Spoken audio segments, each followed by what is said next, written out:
Hello welcome back to yummy Malabar. ഇന്ന് നമ്മൾ വളരെ ടേസ്റ്റി ആയിട്ടുള്ള ഒരു പിസ്ത കേക്ക് റെസിപ്പിയാണ് ചെയ്തെടുക്കുന്നത്. ഓവനും ബീറ്ററും ഇല്ലാതെ ബേക്കിംഗ് പൗഡർ ഒന്നും യൂസ് ചെയ്യാതെ ഗോതമ്പ് പൊടി വെച്ച് ചെയ്തെടുത്തിട്ടുള്ള വളരെ റിച്ച് ആയിട്ടുള്ള അത്രയും ടേസ്റ്റി ആയിട്ടുള്ള ഒരു കേക്ക് റെസിപ്പി ആർക്കും ചെയ്തെടുക്കാവുന്നതേ ഉള്ളൂ. അപ്പോൾ ഈ വീഡിയോ കണ്ടു കഴിഞ്ഞാൽ നിങ്ങൾക്ക് കേക്ക് ഉണ്ടാക്കാനും അത് സെയിൽ ചെയ്യാനുള്ള ഒരു പെർഫെക്ഷനോട് കൂടിയിട്ട് നിങ്ങൾക്ക് ചെയ്തെടുക്കാനായിട്ട് പറ്റും. അപ്പോൾ എല്ലാവരും വീഡിയോ മുഴുവനായിട്ട് കാണണം. ചാനൽ ആദ്യമായിട്ട് കാണുന്നവരുണ്ടെങ്കിൽ സബ്സ്ക്രൈബും ചെയ്യുക. അപ്പോൾ നമുക്ക് വീഡിയോയിലേക്ക് പോകാം. ഒരു ബൗളിൽ 1.5 കപ്പ് അളവിൽ വിപ്പിംഗ് ക്രീം എടുത്തിട്ടുണ്ട്. ഞാനിവിടെ യൂസ് ചെയ്ത ക്രീം ഫിയോണ വിപ്പിംഗ് ക്രീമാണ്. അത് നമുക്ക് നന്നായിട്ടൊന്ന് ബീറ്റ് ചെയ്തെടുക്കണം. അപ്പോൾ ഞാൻ ബീറ്റ് ചെയ്യാനായിട്ട് ഇവിടെ വിസ്ക്കാണ് യൂസ് ചെയ്തിട്ടുള്ളത്. ഇതുപോലുള്ളൊരു വിസ്ക് ഉണ്ടെങ്കിൽ നമുക്ക് വളരെ പെട്ടെന്ന് തന്നെ ഇത് ബീറ്റ് ചെയ്തെടുക്കാവുന്നതാണ്. വളരെ പെട്ടെന്ന് എന്ന് പറയുമ്പോൾ നമ്മൾ ഇലക്ട്രിക് ബീറ്റർ വെച്ചിട്ട് ബീറ്റ് ചെയ്യുമ്പോൾ നമുക്കൊരു 10 മിനിറ്റൊക്കെ ആകുമ്പോഴേക്കും നമുക്ക് ക്രീം വിപ്പായിട്ട് കിട്ടും. അപ്പോൾ നമ്മൾ ഹാൻഡ് വിസ്ക് യൂസ് ചെയ്തിട്ട് ബീറ്റ് ചെയ്യുമ്പോൾ നമുക്ക് മിനിമം ഒരു 20-25 മിനിറ്റ് എടുക്കും ഇതൊന്ന് വിപ്പായി വരാനായിട്ട്. അപ്പോൾ വിപ്പ് ചെയ്തെടുക്കുമ്പോൾ ഫസ്റ്റ് ഇമ്പോർട്ടൻ്റ് കാര്യം ക്രീം നന്നായിട്ട് തണുപ്പുണ്ടായിരിക്കണം. വിസ്ക് ഫ്രിഡ്ജിൽ വെച്ച് തണുപ്പിച്ചിരിക്കണം. നമ്മൾ തണുപ്പിക്കുന്ന ബൗള് ഫ്രിഡ്ജിൽ വെച്ചിട്ട് തണുപ്പിച്ചിരിക്കണം. അപ്പോഴാണ് നമുക്ക് ക്രീം പെട്ടെന്ന് വിപ്പായിട്ട് കിട്ടുകയുള്ളൂ. പിന്നെ നമ്മൾ ഇപ്പോൾ ബീറ്റ് ചെയ്യുന്ന ബൗളിൻ്റെ അടിയിൽ ഒരല്പം ഐസ് വാട്ടർ വേറൊരു പാത്രത്തിലാക്കി വെച്ചാലും നന്നായിരിക്കും. ഞാനിപ്പോൾ അങ്ങനെ ചെയ്തിട്ടില്ല. ബൗൾ നന്നായിട്ട് തണുപ്പിച്ചെടുത്തതാണ്. അപ്പോൾ ഇതാ ഒരു 5 മിനിറ്റ് ആയപ്പോഴേക്കും ക്രീം ചെറുതായിട്ട് തിക്കായി വരാൻ തുടങ്ങിയിട്ടുണ്ട്. അപ്പോൾ നമ്മൾക്ക് ഇങ്ങനെ കണ്ടിന്യൂസ് ആയിട്ട് ബീറ്റ് ചെയ്യുമ്പോൾ കൈ വേദനയൊക്കെ എടുക്കുന്നുണ്ടെങ്കിൽ നമ്മൾ അവിടെ ബീറ്റ് ചെയ്യുന്നത് നിർത്തിയിട്ട് നമുക്ക് ഈ ക്രീം ഒരല്പം നേരം ഫ്രിഡ്ജിൽ സൂക്ഷിക്കാം. ഞാനിപ്പോൾ ഇത് ഫ്രിഡ്ജിൽ വെക്കാൻ പോവുകയാണ്. എന്നിട്ടൊരു 10 മിനിറ്റ് ശേഷമാണ് വീണ്ടും ബീറ്റ് ചെയ്തെടുക്കുന്നത്. അപ്പോൾ അത് 10 മിനിറ്റ് ശേഷം വീണ്ടും പുറത്തേക്ക് എടുത്തിട്ടുണ്ട്. എന്നിട്ട് വീണ്ടും ഇതുപോലെ ബീറ്റ് ചെയ്ത് തുടങ്ങാം. പിന്നെ നമുക്ക് ഈ ക്രീം മിക്സിയുടെ ജാറിലിട്ടിട്ട് ചെയ്തെടുക്കാനായിട്ട് പറ്റും. അതിൻ്റെ വീഡിയോ ഞാൻ ഓൾറെഡി ചെയ്തിട്ടുണ്ട്. അതിൻ്റെ ലിങ്ക് ഞാൻ ഡിസ്ക്രിപ്ഷൻ ബോക്സിൽ കൊടുക്കാം. കാണാത്തവരുണ്ടെങ്കിൽ അതൊന്ന് പോയിട്ട് കാണാം. പിന്നെ ഒരു കാര്യം, നിങ്ങൾ എടുക്കുന്ന ക്രീമിൻ്റെ ബ്രാൻഡിനനുസരിച്ചിട്ടിരിക്കും നിങ്ങൾക്ക് ആ കിട്ടുന്ന ഒരു റിസൾട്ട്. അതായത് ഇപ്പോൾ ഫിയോണ വിപ്പിംഗ് ക്രീം ഒന്നും കൂടെ ഫാസ്റ്റായിട്ട് ബീറ്റായി വരുന്നുണ്ട്. പിന്നെ ട്രോപ്പോലൈറ്റ് നല്ല ബ്രാൻഡാണ്, വിവോ നല്ല ബ്രാൻഡാണ്, റിച്ച് നല്ല ബ്രാൻഡാണ്. നിങ്ങൾ വിപ്പിംഗ് ക്രീം ചൂസ് ചെയ്യുമ്പോൾ നോൺ ഡയറി വിപ്പിംഗ് ക്രീം എന്ന് ആ പാക്കിൻ്റെ പുറമേ ഉണ്ടാകും. അത് നോക്കിയിട്ട് വാങ്ങിയാൽ നല്ല സ്റ്റിഫായിട്ട് തന്നെ നിങ്ങൾക്ക് ക്രീം ബീറ്റ് ചെയ്തെടുക്കാനായിട്ട് പറ്റും. അപ്പോൾ ഇതാ ഒരു 15 മിനിറ്റ് കഴിഞ്ഞപ്പോൾ ക്രീം നന്നായിട്ട് തിക്കായി വരാൻ തുടങ്ങിയിട്ടുണ്ട്. ഒരു 5 മിനിറ്റ് കൂടി നമുക്ക് ബീറ്റ് ചെയ്തെടുത്ത് കഴിഞ്ഞാൽ നമ്മുടെ ക്രീം ഇവിടെ റെഡി ആയിട്ടുണ്ടാവും.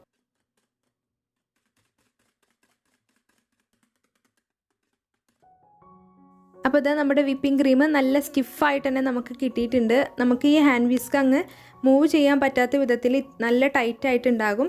അപ്പോൾ ഇത്രയേ ഉള്ളൂ, നമ്മുടെ ക്രീം ഇവിടെ റെഡി ആയിട്ടുണ്ട്. ഇനി ഞാനിത് ഫ്രിഡ്ജിലേക്ക് മാറ്റി വെക്കുകയാണ്. ഇനി നമുക്കിത് ഐസിങ് ചെയ്തെടുക്കുന്ന ടൈമിൽ എടുത്താൽ മതി. അപ്പോൾ എന്തെങ്കിലും ഇനിയും ഇത്തിരിയും കൂടി ലൂസായിട്ടാണ് ഇരിക്കുന്നതെങ്കിൽ നമ്മളിപ്പോൾ ഈ കേക്ക് റെഡി ആവുന്ന സമയം നമ്മൾ ഫ്രിഡ്ജിലല്ലേ സൂക്ഷിക്കുന്നത്. അപ്പോൾ ആ ടൈം ആകുമ്പോഴേക്കും ക്രീം ഒന്നും കൂടി നമുക്ക് തിക്കായിട്ട് കിട്ടും. ഇനി അടുത്തതായിട്ട് നമുക്ക് കേക്ക് ചെയ്തെടുക്കാനായിട്ട് തുടങ്ങാം. അപ്പോൾ അതിനായിട്ട് ഞാനിവിടെ 6 മുട്ട എടുത്തിട്ടുണ്ട്. 6 മുട്ടയിലേക്ക് 1 ടേബിൾ സ്പൂൺ അളവിൽ വാനില എസൻസ് ചേർത്ത് കൊടുക്കാം. എന്നിട്ട് ഒരു ഹാൻഡ് വിസ്ക് വെച്ചിട്ട് നന്നായിട്ടൊന്ന് ബീറ്റ് ചെയ്തെടുക്കാം. ഇനി ഇതിലേക്ക് 1.5 കപ്പ് അളവിൽ പൊടിച്ച പഞ്ചസാര കുറച്ചായിട്ട് ചേർത്തിട്ട് നന്നായിട്ട് ഒന്ന് മിക്സ് ചെയ്തെടുക്കാം. അപ്പോൾ ഒരു കാര്യം, നിങ്ങൾ ഇതെല്ലാം ചെയ്തെടുക്കുന്നത് മിക്സിയിൽ ചെയ്തെടുത്താൽ മതി. അതാണ് ഒന്നും കൂടി നല്ലത്. അപ്പോൾ ഞാൻ ബൗളിൽ ഇട്ട് മിക്സ് ചെയ്ത് തുടങ്ങിയപ്പോഴാണ് പിന്നീട് മിക്സിയുടെ ജാറിലിട്ടിട്ട് ചെയ്യണം എന്നുള്ളൊരു ഓർമ്മ വന്നത്.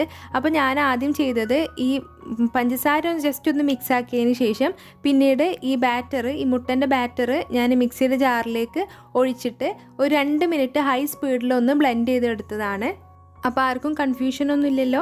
നിങ്ങൾ നേരിട്ടിട്ട് മിക്സിയുടെ ജാറിലേക്ക് 6 മുട്ടയും 1.5 കപ്പ് പഞ്ചസാരയും 1 ടേബിൾ സ്പൂൺ വാനില എസൻസും കൂടിയിട്ട് ഒന്ന് ബ്ലെൻഡ് ചെയ്തെടുത്താൽ മാത്രം മതി. ബ്ലെൻഡ് ചെയ്തെടുത്ത് കഴിഞ്ഞാൽ പഞ്ചസാരയുടെ തരിപ്പൊന്നും ഇല്ല എന്ന് ഉറപ്പ് വരുത്തണം. അതുവരെ നമ്മൾ നന്നായിട്ട് ബ്ലെൻഡ് ചെയ്തെടുക്കണം. ഇപ്പോൾ മുട്ട നന്നായിട്ട് ഇവിടെ ബ്ലെൻഡ് ചെയ്തെടുത്ത് വന്നിട്ടുണ്ട്. ഇനി ഇതിലേക്ക് നമുക്ക് ഓയിൽ ചേർക്കണം. ഏകദേശം ഒരു 5 ടേബിൾ സ്പൂൺ അളവിൽ, അതായത് 1/3 കപ്പ് അളവിൽ സൺഫ്ലവർ ഓയിൽ ചേർക്കുന്നുണ്ട്. ഇല്ലാന്നുണ്ടെങ്കിൽ നിങ്ങൾക്ക് വെജിറ്റബിൾ ഓയിൽ ചേർക്കാം, അല്ലെങ്കിൽ ബട്ടർ മെൽറ്റ് ചെയ്തതും ചേർക്കാം. അതിൻ്റെ കൂടെ തന്നെ ഒരു 1/4 കപ്പ് അളവിൽ പാലും കൂടി ചേർത്ത് കൊടുക്കാം. റൂം ടെമ്പറേച്ചറിലുള്ള പാലാണ് ചേർക്കേണ്ടത്, തണുത്ത പാലൊന്നും ചേർക്കരുത്. ഇതും കൂടി ചേർത്ത് കൊടുത്തിട്ട് വീണ്ടും ഒന്ന് ബ്ലെൻഡ് ചെയ്തെടുത്തിട്ട് വരാം. അപ്പോൾ ഇത് നന്നായിട്ട് ബ്ലെൻഡ് ചെയ്തെടുത്തിട്ടുണ്ട്. ഇനി നമുക്ക് ഇതൊരു ബൗളിലേക്ക് മാറ്റാം. അപ്പോൾ ഈ ബൗളിലേക്ക് മാറ്റുമ്പോൾ 2 പാർട്ടായിട്ടാണ് നമ്മൾ കേക്ക് ചെയ്തെടുക്കുന്നത്. നമ്മൾ ചായപാത്രത്തിൽ ചെയ്തെടുക്കുന്നത് കൊണ്ട് അത്ര വിസ്തീർണ്ണം ഇല്ലാത്ത പാത്രമായിരിക്കും. അപ്പോൾ നമ്മൾ കൂടുതൽ ബാറ്ററും എന്നാൽ സ്പേസും ഇല്ലാത്തൊരു പാനിലാണ് നമ്മളിത് ബേക്ക് ചെയ്തെടുക്കുന്നതെങ്കിൽ അതിൻ്റെ നടുഭാഗം ഒട്ടും തന്നെ വെന്ത് കിട്ടില്ല. അപ്പോൾ അതിൻ്റെ പേരിൽ നമ്മൾ 2 ബാച്ചായിട്ടാണ് കേക്ക് ചെയ്തെടുക്കുന്നത്. അപ്പോൾ കുറച്ച് മുട്ടൻ്റെ മിക്സ് ഈ ബൗളിലേക്ക് ഒഴിച്ചു കൊടുത്തിട്ടുണ്ട്.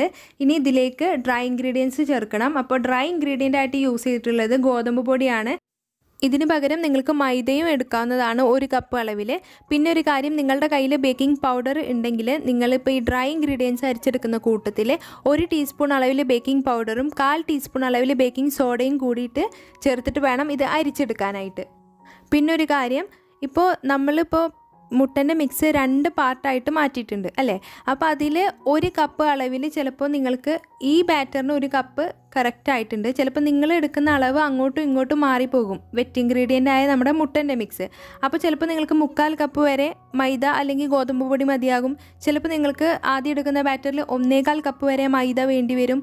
അപ്പോൾ ബാറ്ററിൻ്റെ ആ ഒരു പരുവ് അനുസരിച്ചിട്ട് നിങ്ങൾ മാറ്റം വരുത്തുക. പിന്നെ ഇപ്പോൾ നിങ്ങളുടെ കയ്യിൽ വലിയ കേക്ക് ടിന്നൊക്കെ ആണ് ഉള്ളതെങ്കിൽ അല്ലെങ്കിൽ വലിയ സോസ് പാനൊക്കെ ആണ് ഉള്ളതെങ്കിൽ ഈ ബാറ്റർ ഇങ്ങനെ 2 പാർട്ടായിട്ട് ഡിവൈഡ് ചെയ്യേണ്ട ആവശ്യമേ ഇല്ല. നിങ്ങൾ ഒറ്റ തവണയായിട്ട് അങ്ങ് ബേക്ക് ചെയ്തെടുത്താൽ മതി. അപ്പോൾ കണ്ടില്ലേ, നമ്മുടെ ബാറ്റർ ഇവിടെ നല്ല സൂപ്പറായിട്ട് റെഡി ആയിട്ടുണ്ട്. ഇപ്പോൾ നിങ്ങൾ ചെയ്തെടുക്കുമ്പോൾ നല്ല തിക്കായിട്ടാണ് പോയതെങ്കിൽ ഇതിലേക്ക് ഒരു 2 ടീസ്പൂൺ അളവിൽ പാല് അല്ലെങ്കിൽ 2 ടീസ്പൂൺ അളവിൽ സാദാ ചെറിയ ചൂടുള്ള വെള്ളമൊക്കെ ചേർത്തിട്ട് ഈ ഒരു പരുവം നമുക്ക് കിട്ടുന്നത് വരെ ചെയ്തെടുക്കാം. ഇനി നമുക്ക് ഇതിലേക്ക് പിസ്താൻ്റെ ഫ്ലേവർ കിട്ടാനായിട്ട് പിസ്ത എസൻസ് ചേർത്ത് കൊടുക്കാം. അപ്പോൾ ഇതെല്ലാ സൂപ്പർ മാർക്കറ്റിലും ഈസിലി അവൈലബിൾ ആയിട്ടുള്ള ഒരു സംഭവമാണിത്. പിസ്ത എസൻസ് ടൈഗറിൻ്റെ 53 രൂപയാണ് ഈ ഒരു എസൻസിൻ്റെ റേറ്റ് വന്നിട്ട്. അപ്പോൾ നമ്മൾ പിസ്ത കേക്ക് ചെയ്തെടുക്കുന്നത് കൊണ്ടാണ് പിസ്ത ഫ്ലേവർ ഇട്ടിട്ട് ചെയ്യുന്നത്. അതും കൂടി ചേർത്തിട്ട് നന്നായിട്ടൊന്ന് മിക്സ് ചെയ്തെടുക്കാം. അപ്പോൾ നമ്മുടെ ബാറ്റർ ഇവിടെ റെഡി ആയിട്ടുണ്ട്. ഇതിലേക്ക് നമുക്ക് 1/2 ടീസ്പൂൺ അളവിൽ ബേക്കിംഗ് സോഡയും അതുപോലെ തന്നെ ഒരു 1/2 ടീസ്പൂൺ അളവിൽ വിനീഗറും കൂടി ചേർത്തിട്ട് മിക്സ് ചെയ്തിട്ട് നമ്മുടെ കേക്ക് ബാറ്ററിലേക്ക് ഒഴിച്ചു കൊടുക്കാം. എന്നിട്ട് വീണ്ടും ഒന്ന് ഫോൾഡ് ചെയ്ത് കൊടുക്കാം. അപ്പോൾ നമ്മൾ ഇങ്ങനെ ബേക്കിംഗ് പൗഡർ ഇല്ലാത്തത് കൊണ്ടാണ് നമ്മളിങ്ങനെ ബേക്കിംഗ് സോഡ വെച്ചിട്ട് ചെയ്തെടുക്കുന്നത്. അപ്പോൾ നമ്മൾ ഈ ബേക്കിംഗ് സോഡ ഇട്ടിട്ട് ഇതിലേക്ക് മിക്സ് ചെയ്ത് കഴിഞ്ഞാൽ ഉടനെ തന്നെ നമ്മളിത് ബേക്ക് ചെയ്യാനായിട്ട് വെക്കണം. ഇതിങ്ങനെ റെസ്റ്റ് ചെയ്യാൻ വെച്ച് കഴിഞ്ഞാൽ ഈ നമ്മുടെ ഈ ബേക്കിംഗ് സോഡ പ്രവർത്തിക്കുന്ന ഒരു സമയം അങ്ങ് പോകും. അപ്പോൾ നമ്മുടെ കേക്ക് പൊങ്ങി വരില്ല. അപ്പോൾ നമ്മുടെ കേക്ക് ബാറ്റർ ഞാൻ ഇതുപോലുള്ളൊരു സോസ് പാനിലേക്ക്, ചായയൊക്കെ ഉണ്ടാക്കുന്ന സോസ് പാനിലേക്ക് മാറ്റിയിട്ടുണ്ട്. ബട്ടർ പേപ്പർ ഒന്നും വെച്ചിട്ടില്ല. അതിൻ്റെ ചുറ്റിലും ഒന്ന് ഓയിലൊന്ന് സ്പ്രെഡ് ആക്കിയിട്ടുണ്ട്. അപ്പോൾ നമ്മുടെ ബാറ്റർ ഒഴിച്ചു കൊടുത്തതിന് ശേഷം ഇതൊന്ന് ടാപ്പ് ചെയ്ത് കൊടുക്കുക. ടാപ്പ് ചെയ്തതിന് ശേഷം പ്രീ ഹീറ്റ് ചെയ്ത പാനിൻ്റെ മുകളിലേക്കാണ് നമ്മളിത് വെച്ച് കൊടുക്കാൻ പോകുന്നത്. പഴയൊരു തവ എടുത്തിട്ടുണ്ട്. അത് ഒരു 10 മിനിറ്റ് കുറഞ്ഞ ഫ്ലെയിമിൽ വെച്ചിട്ടൊന്ന് ചൂടാക്കി എടുത്തിട്ടുണ്ട്. അതിൻ്റെ മുകളിലേക്ക് നമ്മുടെ കേക്കിൻ്റെ പാൻ ഇറക്കി വെച്ച് കൊടുക്കാം. എന്നിട്ട് ഇത് ബേക്ക് ചെയ്യാനെടുത്ത ടൈം 25 മിനിറ്റ് ആണ്. അപ്പോൾ ഈ 25 മിനിറ്റ് നമുക്കിത് ബേക്ക് ചെയ്തെടുത്തിട്ട് വരാം. അപ്പോൾ നമ്മുടെ ആദ്യത്തെ കേക്ക് ഇവിടെ റെഡി ആയിട്ടുണ്ട്. കറക്റ്റ് 25 മിനിറ്റാണ് കേക്ക് ബേക്ക് ചെയ്യാനെടുത്ത ടൈം. ഒരു സ്ക്യൂവറോ കത്തിയോ വെച്ചിട്ടൊന്ന് കുത്തി നോക്കുക. കണ്ടില്ല, നല്ല ക്ലീൻ ആയിട്ടാണ് വരുന്നത്. ഇനി ഇതിൻ്റെ ചൂട് മാറാനായിട്ട് വെയിറ്റ് ചെയ്യാം.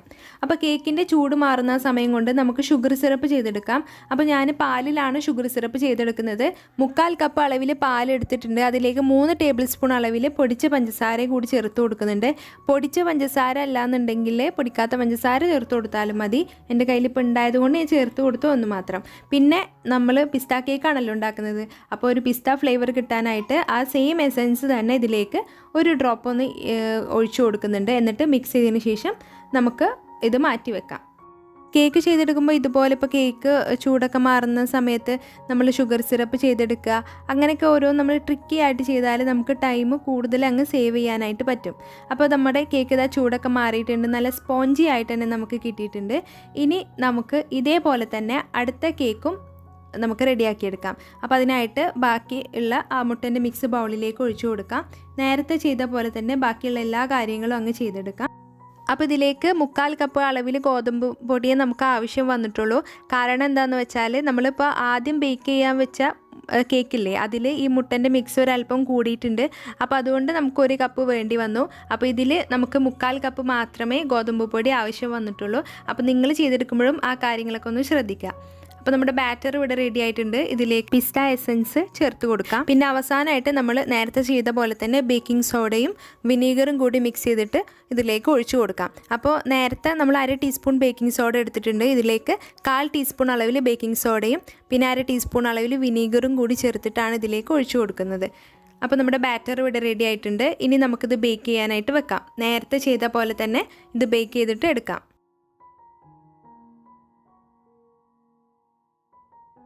കേക്ക് എല്ലാം ഇവിടെ റെഡി ആയിട്ടുണ്ട്. ഇനി നമുക്ക് ഐസിങ് ചെയ്ത് തുടങ്ങാം. അപ്പോൾ അതിനായിട്ട് ഞാൻ കേക്ക് ബോർഡിൽ ഫസ്റ്റ് ലെയർ കേക്ക് വെച്ചിട്ടുണ്ട്. 5 ലെയർ ആയിട്ടാണ് നമ്മുടെ കേക്ക് ഇവിടെ ഞാൻ കട്ട് ചെയ്തെടുത്തിട്ടുള്ളത്. 2 കേക്കും ആണ് ഒരുമിച്ചാണ് കേട്ടോ 5 ലെയർ എന്ന് പറയുന്നത്. അപ്പോൾ ഈ ആദ്യത്തെ ലെയറിൽ നമുക്ക് ഷുഗർ സിറപ്പ് കൊണ്ട് നന്നായിട്ടൊന്ന് വെറ്റ് ചെയ്ത് കൊടുക്കുക. അതിനുശേഷം ക്രീം സ്പ്രെഡ് ചെയ്ത് കൊടുക്കുക. അടുത്ത ലെയർ വെച്ച് കൊടുക്കുക. അതേപോലെ തന്നെ 5 ലെയറും നമുക്ക് ചെയ്തെടുക്കാം. അപ്പോൾ കേക്ക് ബോർഡിൽ നമ്മൾ കേക്ക് വെക്കുമ്പോൾ അതിൻ്റെ അടിവശത്ത് ഒരല്പം ക്രീം ആക്കാനായിട്ട് ശ്രദ്ധിക്കണം. അപ്പോൾ ഞാൻ ആദ്യത്തെ ലെയർ ഐസിങ് ചെയ്തെടുക്കുമ്പോൾ പിസ്ത പൊടിച്ചത് ഇടാൻ മറന്നുപോയി.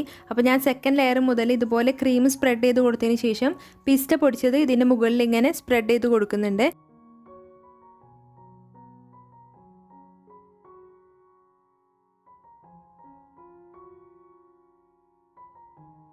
അവസാന ലെയർ കേക്കും വെച്ച് കൊടുത്തിട്ടുണ്ട്. ഇനി നമുക്ക് ക്രീം വെച്ചിട്ട് നന്നായിട്ടൊന്ന് കോട്ട് ചെയ്തെടുക്കാം. ജസ്റ്റ് ഒന്ന് ക്രം കോട്ട് ചെയ്തതിന് ശേഷം 1/2 മണിക്കൂർ നമുക്ക് ഫ്രിഡ്ജിൽ വെച്ചതിന് ശേഷം ബാക്കിയുള്ള ഐസിങ് ചെയ്തെടുക്കാം.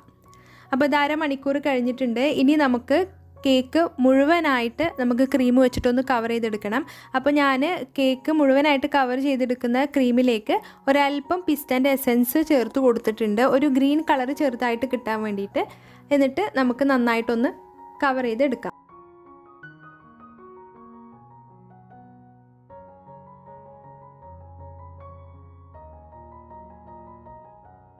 അപ്പോൾ ഇതാ നമ്മുടെ കേക്ക് ഇവിടെ മുഴുവനായിട്ട് കവർ ചെയ്തെടുത്തിട്ടുണ്ട്. ഇതിൻ്റെ സൈഡിൽ ഒരു സ്ക്രാപ്പർ വെച്ചിട്ടൊന്ന് ഡിസൈൻ ചെയ്ത് കൊടുത്തിട്ടുണ്ട്. ഇനി നമുക്ക് അടുത്തതായിട്ട് ഇതിൻ്റെ മുകളിൽ ഒരു പൈപ്പിംഗ് ബാഗിൽ ചോക്ലേറ്റ് ഗനാഷ് ഞാൻ ഇതുപോലെ ഡ്രിപ്പ് ചെയ്ത് കൊടുക്കുന്നുണ്ട്. വൈറ്റ് ചോക്ലേറ്റിലേക്ക് ഞാൻ പിസ്ത എസൻസും കൂടി മിക്സ് ചെയ്തിട്ട് ചെയ്തെടുത്ത നമ്മുടെ ചോക്ലേറ്റ് ഗനാഷാണിത്. ഈ ചോക്ലേറ്റ് ഗനാഷ് ഉണ്ടാക്കുന്ന വീഡിയോ തൊട്ട് മുമ്പ് ചെയ്ത വാഞ്ചോ കേക്കിലും അതുപോലെ തന്നെ ഞാൻ സ്പെഷ്യലായിട്ട് വേറെ വീഡിയോ ചെയ്തിട്ടുണ്ട്. അതിൻ്റെ ലിങ്ക് ഞാൻ ഡിസ്ക്രിപ്ഷൻ ബോക്സിൽ കൊടുക്കാം. നിങ്ങളത് പോയിട്ട് ചെക്ക് ചെയ്താൽ മതി. അപ്പോൾ ഞാൻ ഗനാഷ് ചെയ്തെടുക്കാനായിട്ട് ഞാനിവിടെ 1/4 കപ്പ് അളവിൽ വൈറ്റ് ചോക്ലേറ്റും 3 ടേബിൾ സ്പൂൺ അളവിൽ ക്രീമും പിന്നെ പിസ്ത എസൻസും കൂടിയിട്ട് മിക്സ് ചെയ്തെടുത്തതാണ് ഈ ഗനാഷ്. അപ്പോൾ നമ്മുടെ ഗനാഷ് സ്പ്രെഡ് ചെയ്ത് കൊടുത്തതിന് ശേഷം ഞാനിതാ പൈപ്പിംഗ് ബാഗിൽ ഒരു സ്റ്റാർ നോസിൽ ഇട്ടിട്ട് ക്രീം ഇതുപോലെ അങ്ങ് ചെയ്തെടുക്കുകയാണ്. അതേ സെയിം നോസിൽ വെച്ചിട്ട് തന്നെ കേക്കിന് ബോർഡർ കൂടി വരച്ചു കൊടുക്കുന്നുണ്ട്. അപ്പോൾ ഡെക്കറേഷനൊക്കെ നിങ്ങളുടെ ക്രിയേറ്റിവിറ്റിക്ക് അനുസരിച്ചിട്ട് ചെയ്തെടുക്കാം.